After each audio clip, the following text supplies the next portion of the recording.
Riots about to erupt at Hobby Lobby after racist thugs find out what's now being sold in their stores over the weekend. Liberals lost their minds after seeing what the conservative craft store Hobby Lobby had on their shelves. No, it was not a depiction of violence or even a vile sexual scene. It was a vase full of, well, raw cotton.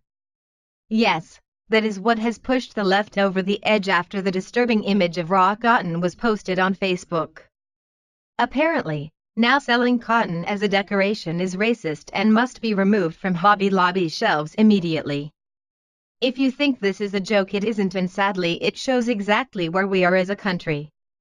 Over the last several years, the left has been doing all they can to divide the country, and it has worked.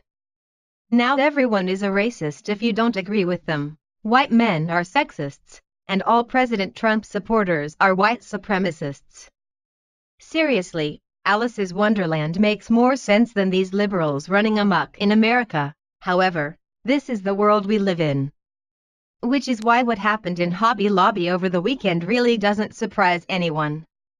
Daniel Ryder, a Hobby Lobby customer, went to the craft store this weekend in search of some decorations for her home when she became triggered.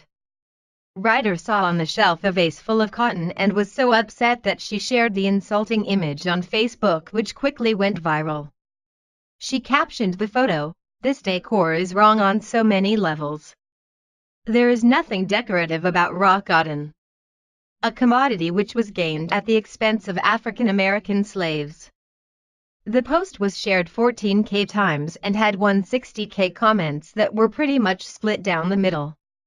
Some people could not believe the horror of cotton being on the shelves, and others found the faux indignation absurd. What do you expect from HL? Never shop there, while others couldn't find the offense in the innocuous-looking decoration.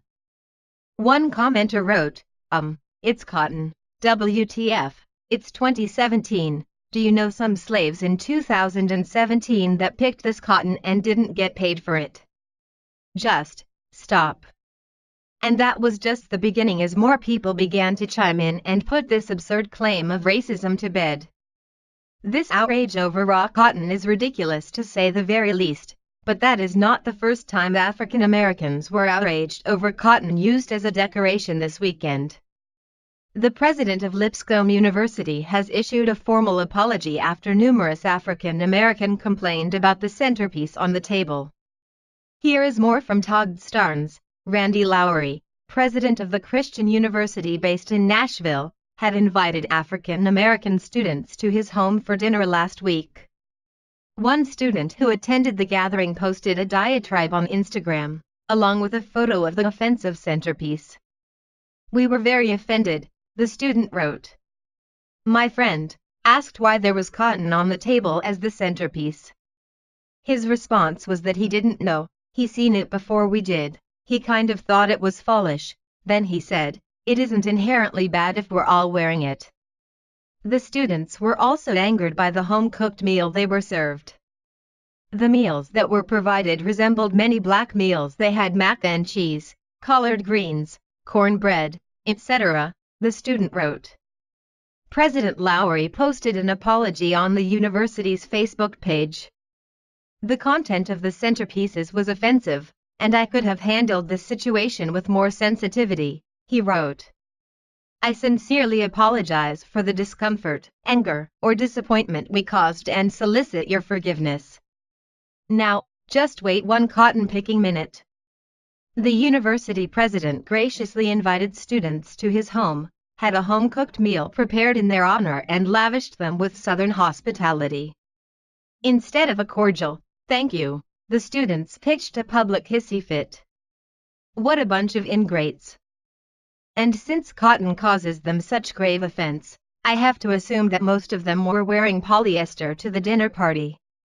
Lipscomb University is doing a grave disservice by apologizing to a bunch of young people feigning to be victims of Lord knows what. By the way, what's wrong with collard greens and cornbread and macaroni and cheese? Back home in Deep South we don't call that black meals or white meals. We just call that good eatin'. So, these students are offended over a decoration after being invited into someone's home and fed. Wow, Talk about ungrateful. This is a decoration that has been used for years and not once has anyone complained about it, that is until recently. Not one of these young people has ever picked cotton in their lives or even know someone that has. While these hateful individuals want to claim that only black people were subjected to picking cotton, they should do a bit of research. White people, Italians, and the Irish were also in the fields picking cotton, and you have not seen any one of them complaining over the autumn decoration. It is about damn time that these race baiters stop with these absurd claims, since the only thing they are hurting is themselves.